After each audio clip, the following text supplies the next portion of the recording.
Eric Weinstein was recently on Chris Williamson's podcast, and he stated he thinks the UFO programs are real. Let's dive into exactly what he said and some other surrounding context to those comments and why Eric Weinstein might think that. I've got a secondary clip I want to show you of Sam Harris on Lex Fridman talking about the UFO phenomenon as well. And I think you're going to want to hear that in relation to this. So stick around.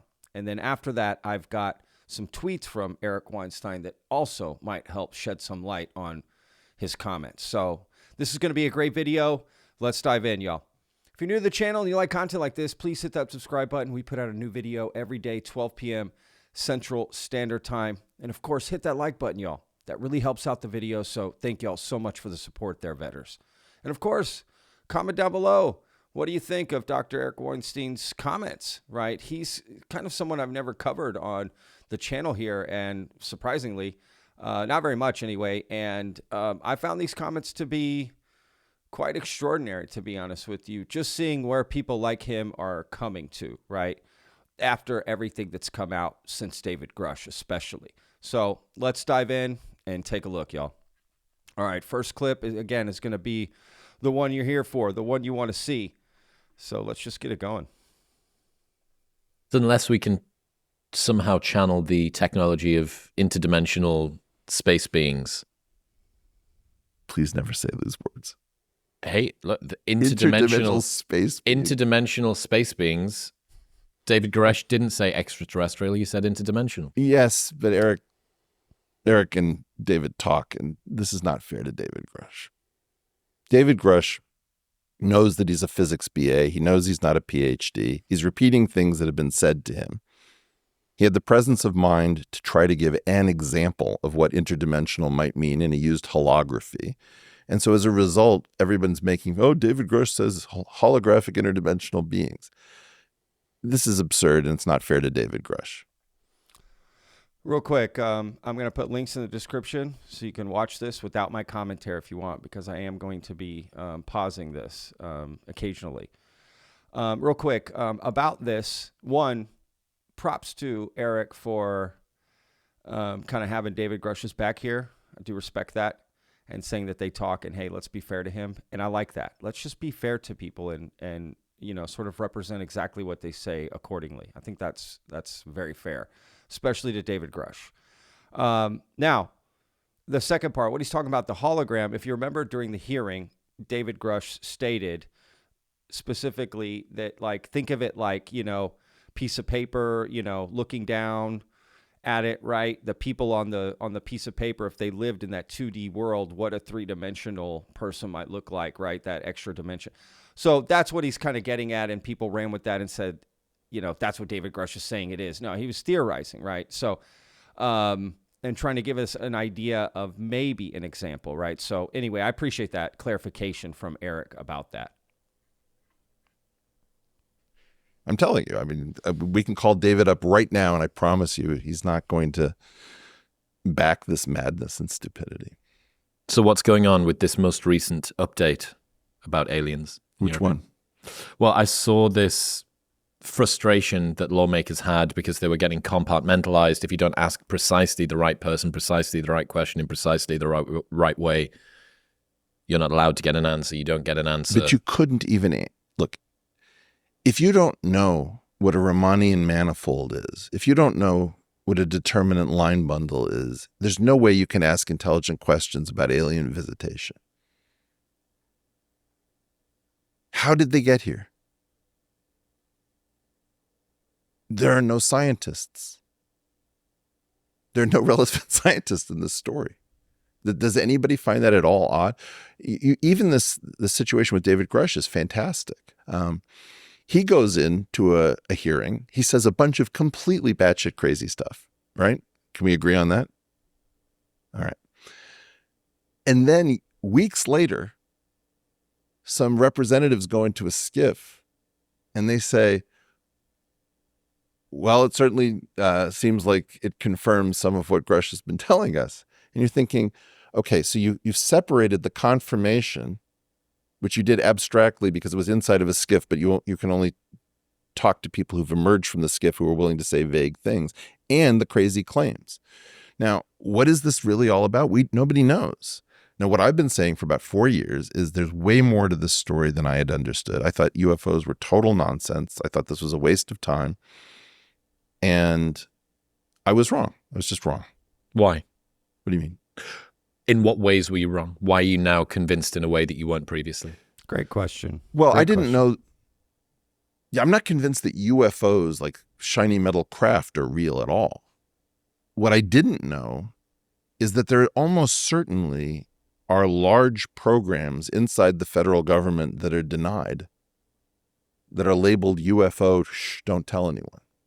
Now, whether those programs contain anything about non-human intelligence or aliens or spacecraft or anything like that is anyone's guess. I found that comment the most fascinating, right? Because that's kind of where I'm at, right? Like, there's something going on. This idea that, UFO people are crazy and all. I mean, again, I've said it on this channel. It's just nuts to me. Like, that's that's nuts, right? Like, that's nuts. Again, how many millions of people do we have with experiences, pilots, military personnel? I get if there was just one person and we were like, well, maybe we should question his observability capabilities, right? Like, maybe he's not the trained observer we thought he was. But let's be real. How many of these trained observers are saying this? It's just too many to ignore. It's too much circumstantial evidence around, right? There's just too much. So, but this idea that there are these programs and they're labeled UFO programs, right? But do they actually have that within it? Right? Because this kind of confirms what David Grush is saying and probably what Luis Elizondo is saying, right? There are these programs, man. So to deny that is getting more ludicrous. Now, what's inside the programs, that is what's up for debate, I think, in my opinion. But just the fact that he's confirming this. Now, stick around because what I'm going to play after this, right, I've got another clip of Eric Weinstein on Joe Rogan talking about why he probably thinks this, right? Why he's so confident. So, but let's continue this clip here. Because I haven't seen anything. However, the programs almost certainly exist. What gives you that impression? Talking to 4 million people who tell stunningly similar stories. In other words, there is a weirdness. And the weirdness is tremendous circumstantial evidence that these programs have existed for a long time, and have involved extraordinary, in particular, physicists way back in the day. And on the other hand, that there's no credible proof that there are craft or aliens or anything like that. How do you square that circle? How would you? I can't. Look, the coordination problem of all of these people is immense. There's that, but secrets have been kept much more effectively than people imagine. Say more. I agree. I don't want to. No, but I mean, I like when there Derek, are organizations Eric that Weinstein you cannot laughs. Google. That's funny. There are organizations that have clubhouses and members that you cannot Google. So I know that secrets are durable.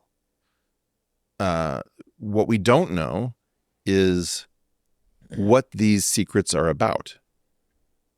Correct. I've said that on this podcast many times. The idea that our government couldn't keep a secret is crazy. Clearly, we don't know everything that's going inside the government. So that in and of itself means there are some secrets that are kept, right, from becoming public knowledge. It's just how it is. And I truly believe that. So this idea that there's no way we could keep this secret. And I'll be honest, I used to kind of say the same thing, before I was really into this, right? Like, I get it, because it's kind of your first inclination. So, because it just seems like, how could they keep UFOs and aliens secret? Like, somebody would have leaked that. But to be honest, the more I think about it, it totally just seems plausible, right? Again, we kept the nuclear building of a bomb, like the building of a nuclear bomb, secret. And again, there's so many other secrets that we have. We don't even know. We don't even know what they are. So this idea that they couldn't happen, it could happen, especially about something like this. And we would find a way to coordinate. I mean, look what we coordinate now with millions of people working within the government. Hundreds of thousands. I don't know how many people work for the government. It's got to be in the hundreds of thousands, if not millions. I mean, if you had soldiers and this and that. But I'm just saying, like, taking out the military, right? But even the military included. Like, there's just so many people. Of course, we coordinate all kinds of crazy things. We coordinate with all kinds of people, all kinds of departments. I'm not saying it goes smoothly all the time, but clearly, we're not living in the Stone Age. See, let's create a decision tree, which is there are little green men, shiny spacecrafts, and all this kind of cool stuff, and there aren't. Okay? If there aren't, what's the best explanation for why there's so much energy and activity and so many claims around this? And I would guess, and again, this is a guess and not a particularly good one, that there was a clearinghouse program for everything under the sun. If we needed to retrieve somebody else's plane behind enemy lines, we had a UFO cover story. If we were trying out new aerospace equipment, we had a UFO cover story. If we were trying to get our rivals to misspend their precious treasure on weaponry and strategic countermeasures, we had a UFO cover story. If we were up to no good, we had a UFO cover story. Whatever all these things are, imagine there was a kitchen sink approach, and that's what UFOs are all about. It's about... Let's be real. Wouldn't there be so many cover stories out there? There just aren't. Right? There's incidences in the middle of nowhere, and it just, a lot of the stories just don't make sense like that. Like the cover stories, the UFO, you know what I mean? Because then they would, if that's the case, then the government would influence mainstream media to cover those UFO stories more. And they don't.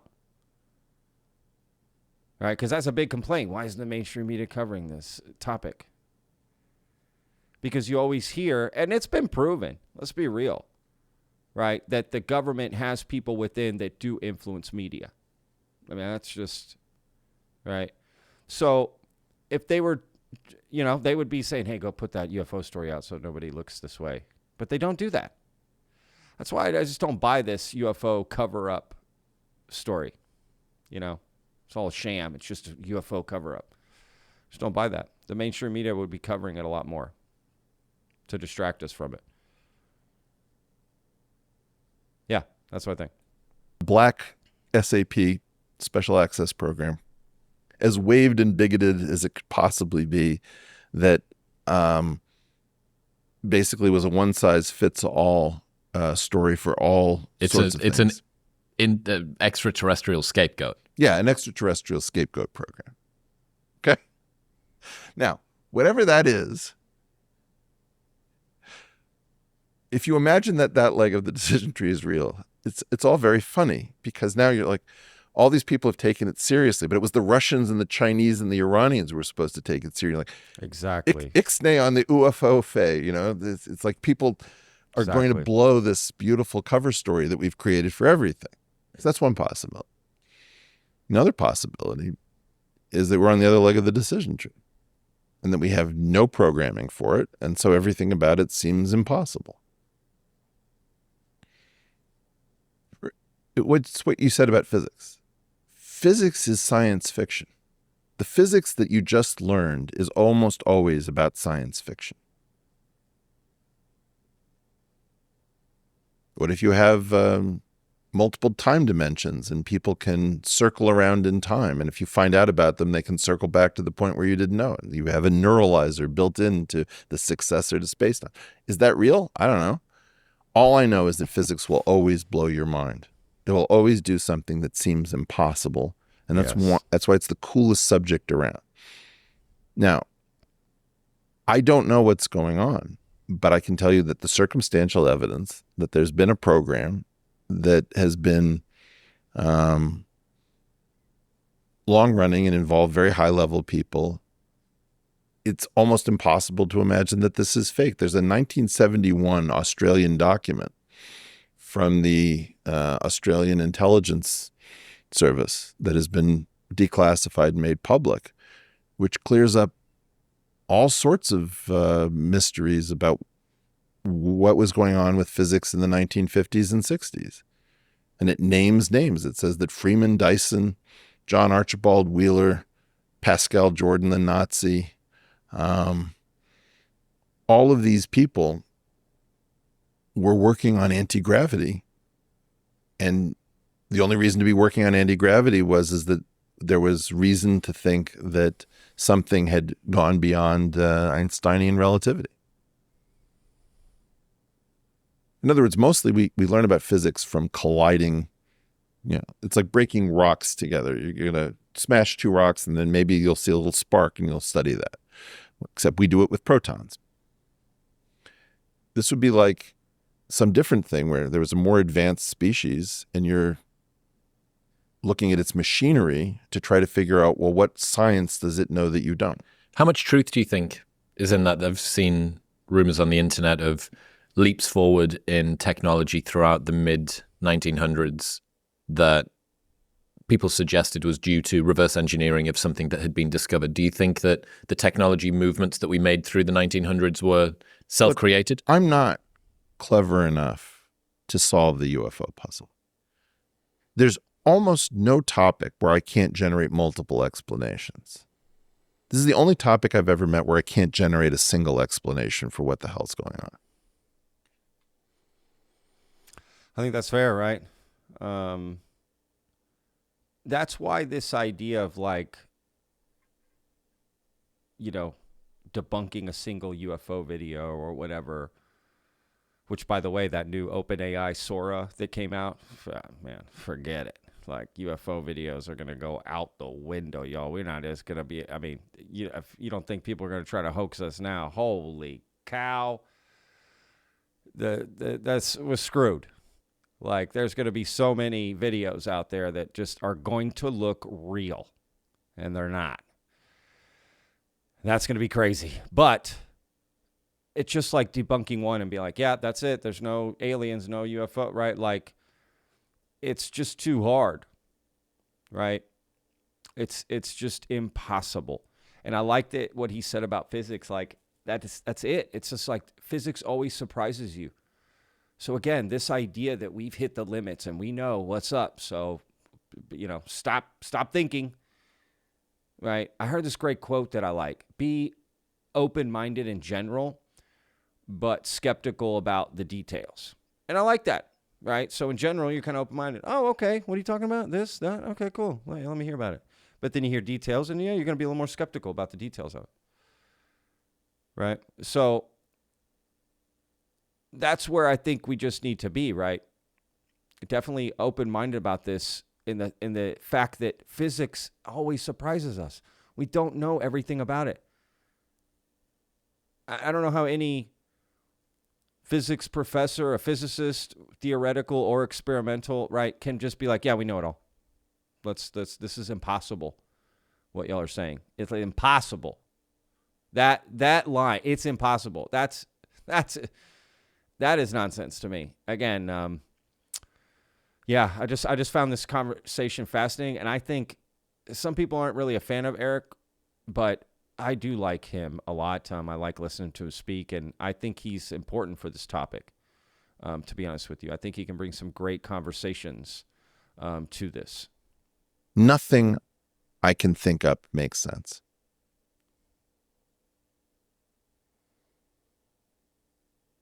Look, I'm very focused on this because if there are aliens here, I might be the only guy who knows how they're here. Well, how so? That's a little much, Eric. I don't think it's practical to traverse the cosmos using general relativity in the Standard Model. You can use time dilation, you can hope for wormholes, you can imagine generation ships. There's a whole bunch of stupid stuff that people talk about when they talk about interdimensional travel and all this kind of nonsense. Why? Because they can see the night sky and they can't get there. So you think, okay, in terms of the science that I've seen Carl Sagan discussing or on Cosmos with Neil deGrasse Tyson, how would I get to a distant planet using the science I know? And then you have to sort of do it with masking tape and, chicken wire, whatever. Whatever that is, doesn't really appeal to me. They're not here if they're here using standard physics. Now, I've tried to make a list of everyone on Earth who has a distinct theory of physics.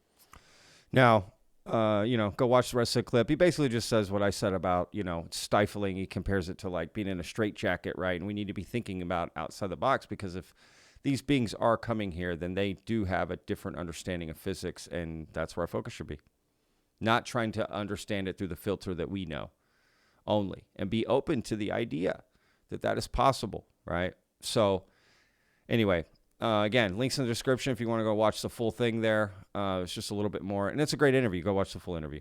Now, let's jump to a clip from Eric on Joe Rogan's podcast. And again, this is what I think he's talking about, a little more detail on why he is so adamant that there are UFO programs, right? For real. And so it's like, okay, please don't bother me with your sci-fi stories. It's space opera. For the same reason that I don't go into a Scientology center and spend all my time thinking about Xenu, I'm not going to spend all my time worried about space opera. And what changed? Meeting an enormous number of very sober, very grown-up people who seem to be changed, alter, and believe that this is real. I have met an enormous number of people now who've had personal firsthand, like sober people who've had crazy firsthand encounters. I don't understand how they're doing this as actors. Very often it's unwanted. It ruins their lives. It's sad. I ended up in San Marino at Lou Elizondo's invitation, and then Lou couldn't come, so I ended up speaking in Lou's place at a UFO meet. It was crazy. But I met so many people who were just like, Eric, let me explain my experience to you. And I'm just not prepared for these highly detailed stories that have so much similarity one to the next. Like the Skinwalker Ranch thing on the History Channel looks incredibly junky, put out by Prometheus Entertainment. I know Brandon Fugel, the owner of the ranch, and I know Eric Bard. We keep talking via phone. Eric Bard is like almost the only other person who has some idea of what differential forms are, tensor analysis is. He's a sober, normal human being sitting out there on a ranch trying to figure out what the hell he's looking at. I don't think he's lying to me. And I don't think Brandon is lying to me. And then you hear their stories, like the Gary Nolan thing. I was completely unprepared. Have you dealt with Gary? No. I watched him on Lex, though. I think Gary told me a story where he's like dealing with a subject. He's a medical guy, and that's how he got involved with this. And somehow the medical person that he is talking to a subject who says, I encountered a spinning disc in the sky or whatever, and a ball of light comes in. Oh, brother, another one of these stories. And he's like, the ball of light entered my body and I was in pain, but it was okay, and it exited and whatever. And then Gary looks at the person and there's a path of necrosis exactly where the person describes this thing entering and exiting. Like, what? Are you like, tell me what the level of conspiracy is here that would be necessary to get all of this indirect evidence. And this is the basic puzzle of UFOs. Zero responsible adult direct evidence in the public domain. Zero, so far as I can tell. More indirect evidence than you can possibly imagine, with sober, normal people claiming things that I can't believe, firsthand stuff. And then it gets weirder and worse from that. I would love to keep this just at metallic flying objects, But like, no, it's always going to be like, no, they go into the water, and then, the next level is like cattle mutilation. It's like, oh, please don't bring in cattle mutilation. Oh yeah, the stapes, the smallest bone in the body, the 3 bones that make mammals mammals. One of them seems to be frequently missing. And then like Paul Hellyer and Chaim Eshed and Ben Rich. Then there's this like crazy level where the former Canadian defense minister believes that there's a galactic federation, the humans are in contact, and the head of the Israeli space. It's like, enough. I can't handle it. I don't know what we're looking at. And I'd love to keep it at something sober. And I see 0 direct evidence. And if we're going to go on the direct evidence, Elon is right. It's bullshit. Tough luck. But I don't know how this amount of indirect evidence occurs, because I don't think the government is capable of faking this. I agree. Now, in this interview, real quick, Gary Nolan has had personal experiences with UFOs and aliens. I covered that in a video. He mentioned that in a Ross Coulthart interview that came out recently, but it was recorded back in 2022. So I think that's why Gary Nolan's involved. Not that he got this first story from a, medical whatever friend. But regardless, I find that fascinating what he's saying, because he's right. I just kind of feel the same way. Like, I just don't think the government's capable of this, and there's just so much indirect evidence. It's like, it's just too much to ignore. It's just way too much to ignore. I mean, it's just crazy. So, yeah, because let's be real, that one piece of direct evidence that Eric's talking about would change humanity forever. So I can understand how it's not out there for everybody right away. Whatever that smoking gun is, or multiple smoking guns, right? Like that being kept secret. I get it. Totally makes sense. Honestly, let's be real. You would do everything in your power to keep that secret and protect it, right? If we're just assuming that that's real, right? That the government has these craft and bodies, you would do everything you could to protect it. I mean, you just would. So it would totally go in line with kind of what's been happening, right? It does make sense. That's why, anyway, in this interview, Eric goes on to say that him and Sam Harris were contacted by people, and they were going to be shown stuff. This was back, this particular Joe Rogan episode is February of 2023. So basically a year ago. And yeah, he says that him and Sam Harris were contacted for further information, right? They could get further information. And after this came out, it wasn't public. And Sam Harris then commented on it. And I'm going to play y'all a little bit of this clip here, a few minutes here. So this is on the Lex Friedman podcast, and I find this interesting. Let's pay attention to what he says.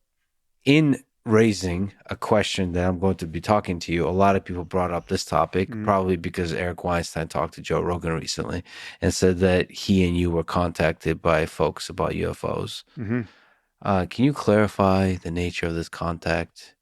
Can you, Yeah. That you were contacted about. I've got very little to say on this. I mean, he has much more to say. I think he went down this rabbit hole further than I did, which wouldn't surprise anyone. He's got much more of a taste for this sort of thing than I do. But I think we're contacted by the same person. It wasn't clear to me who this person was or how this person got my cell phone number. They didn't seem. It didn't seem like we were getting punked. I mean, the person seemed credible to me. And they were talking to you about the release of different videos on UFOs. Yeah, and this is when there was a flurry of activity around this. So there was a big New Yorker article on UFOs, and there was rumors of congressional hearings, I think, coming, and there were the videos that were being debunked or not. And so this person contacted both of us, I think, around the same time. And I think he might have contacted Rogan or other. Eric is just the only person I've spoken to about it, I think, who I know was contacted. And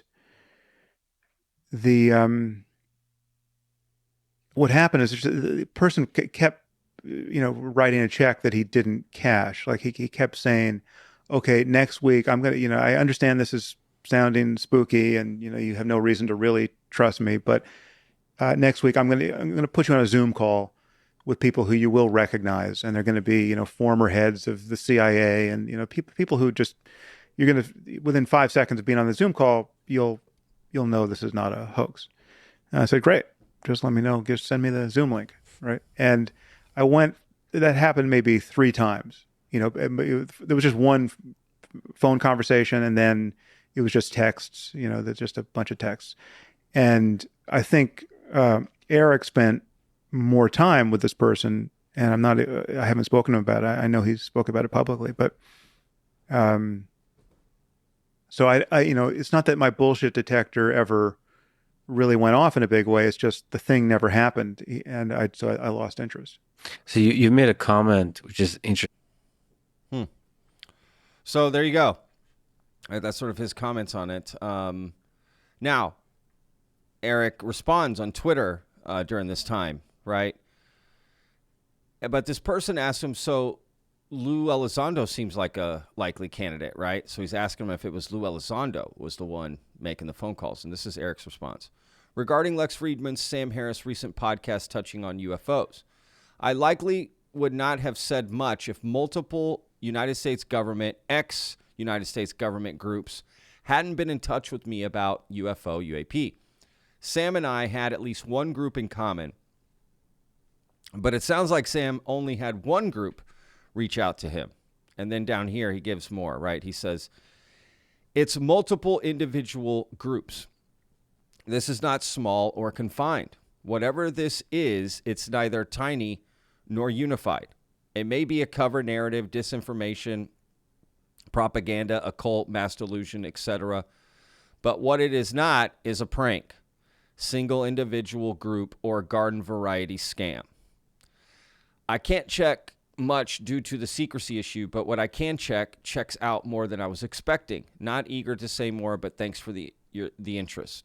Hope this allows people to stop guessing who it was. It's not one person for me. Can't say it more clearly than that. So it sounds like Lou Elizondo was part of, it's probably a few groups. Probably had, Stephen Greer's group, Elizondo's group, Corbell, maybe Ross Coulthart. Who else is out there, right? Let's be real. Who else is out there that would have reached out to them? And why didn't they follow through? Why didn't they show them, right? Why didn't they have these meetings with them? I'm so curious about that. I remember hearing about this last year and wondering why would they try to get Sam Harris and Eric Weinstein, right? Like, why present it to them? Bring them in if they didn't follow through, because then you're left with that, right? You're left with them telling the story how they just didn't follow through. That's even worse than had you just not reached out at all, or that you did show them some stuff, right? And then just had them stay quiet about it. Have them sign an NDA or something. I don't know. But I do find that interesting. And why are they going after Eric more, right? And what did he see? Right? I think Eric has seen way more. I mean, he's gotten to speak to David Grush, right? He said in the very first video, right? Dave and I talk. Dave and Eric talk. He used himself in the third person, right? So they do speak, right? Because let's be real, Jesse Michaels did that documentary, right? He talks to David Grush, and Jesse Michaels and Eric Weinstein are very well connected, working at Teal Capital. And they've done shows. Jesse helped Eric set up his Portals podcast that he no longer does. And yeah, I find it fascinating, to be honest with you, this whole thing. But basically, but forgetting everything and just, bringing this down to one point is just that these programs are real. Now, and they're labeled UFO, right? They are UFO programs. That to me has never been more clear now than ever. That is true. But digging further, is it actually about UFOs? Right? It's labeled that, but is that what's inside the program? Is it being used to cover just our advanced tech or something else or whatever. But the fact that now these programs don't exist, they exist. Right? And let's be real. If they weren't actually about UFOs, again, I can't confirm this. I'm just saying, just trying to use logic here. If they're not about UFOs, then you figure the programs would actually be more public so that that cover story would work. Otherwise, who are you covering it up for? If nobody ever finds out about it, it's supposed to be a secret, right? But at the same time, if it was about UFOs, why would you label it UFOs? You would label it something else, it seems like. And maybe it is labeled something else, but people know it's about UFOs. So that's also a possibility. I don't know. It's just like, but there's just something going on. Again, there's a fire. There's a fire, y'all. Something's burning. And I just find this fascinating, man. I mean, what I wouldn't give to be on the inside and know what is going on. I got a question for y'all to end this. If y'all could be told the secrets, right, about UFOs and aliens, but you had to sign a piece of paper or promise or whatever, and you would be held to it, that you could never tell anybody, but you personally would know, would you want to know? Or would that burden just burn you, not being able to say anything? That's, I don't know, right? And I think that decision has I think that scenario has come up for a lot of people, and they've had to decide, well, I can find out and I can know, but now I can't tell anybody, right? It's like, would you do that? Or would you say, you know what? Don't tell me, because I want to be able to be free, right? Because once you're in, you're screwed. I don't know. Or would it change your life so profoundly you wouldn't care if anyone else knew, right? Then that goes out the window of sort of disclosure for humanity, right? I don't know, man. I find it fascinating, to be honest with you, this question. I find that fascinating. So, yeah, let me know in the comments. What do you think? One last thing, I guess I should say. This is what we're going to end on. You may have heard of all the stuff with Wikipedia scandal and Mick West being Lucky Louie, and the Good Trouble show has covered that, and I've made an episode about it as well. Well, I've noticed that Mick West offered to go on the Good Trouble show to sort of confront those accusations that were made about him, and he was denied. They said they didn't want to have Mick on, which, again, nothing. It's their platform, their YouTube channel. They do whatever they want. But I thought that was a little odd. And so I said to Mick, I'll have you on, man. Let's talk about it. So I'm going to have Mick on, and we're going to talk about this Wikipedia stuff and Lucky Louie and all that. And I'm going to ask him directly what's going on. And we'll see if we can get to the bottom of it. I think it's fair to let him speak his mind about it, right? And get his viewpoint. He should be allowed, if he's going to be accused of these things, to be able to defend himself. I mean, we live in America. We believe in that. Freedom of speech, your right to defend yourself. I support those things very deeply. So with that said, I'm going to have him on, and I'm going to record it Monday. So what I'm going to do is create a post in the community tab, right, of the channel. I'm going to create a post that you guys can put your questions in, and I'll ask Mick those questions. So I'll spend the second half of the interview asking the questions you want to ask of him. Now, keep it civil. If it's not a civil question, I'm not going to ask it, y'all. If it's like, why are you a POS, Mick? I'm not asking that, y'all. So be thoughtful. Think about it. This is your opportunity to ask him a serious question and get a serious answer. So just make it serious. And look, I'm trying to get some more interviews, right? So I would love to talk to Jeremy Corbell. I want to talk to anybody on this channel. That's the truth. Let's have anybody on. I'm willing to talk to him. Let's have a conversation. Anybody, right? So looking forward to this. And let me just say that Mick was one of the first. I did some interviews when I started Vetted. I interviewed Nick Pope, Avi Loeb, and Mick West. So I'm thankful to Mick for doing an interview with me when Vetted wasn't even started yet. We hadn't even launched the channel. We were recording the interviews to then launch the channel. And so I'm grateful that he did that interview with me, and he was very gracious and very kind. And then I interviewed him again on my other podcast to talk to him about all the Tony Hawk stuff, you know, his career, because I found that fascinating, his gaming history. And that's what we talked about. So I'm grateful to Mick for giving Vetted a chance before anyone else did, because a lot of people turned down interviews, y'all. They did, but Mick was like, I'll come on and talk to you, man. And he did, and it was great. So I'm grateful to him for that. And again, I feel I would owe anybody that's being accused a chance to defend themselves. Jeremy Corbell, Lou Elizondo, Ross Coulthard, you name the person, let's get them on. Let's talk. Remember, Vetted is supposed to be the UFO town square where we can have these conversations. I'm not looking to push anybody away. And again, especially if he's being accused of this stuff, right? And I honestly do want to talk to him about the Wikipedia stuff, because I don't agree with the gorilla skeptics. So I know him and I are going to disagree there. And I look forward to that conversation, because I'm curious what he's going to say about thinking it's okay that a group of individuals can have that much power over Wikipedia. I just don't see the logic there. I don't see the end game there. I don't agree with that. So yeah, you know, we're going to get into it, and I look forward to it. To be honest with you, I look forward to the conversation. So again, I'll make that post in the community. You can post your questions there, and I will ask as many as I can in the time that I have with him. All right. So, and again, just keep it civil, y'all.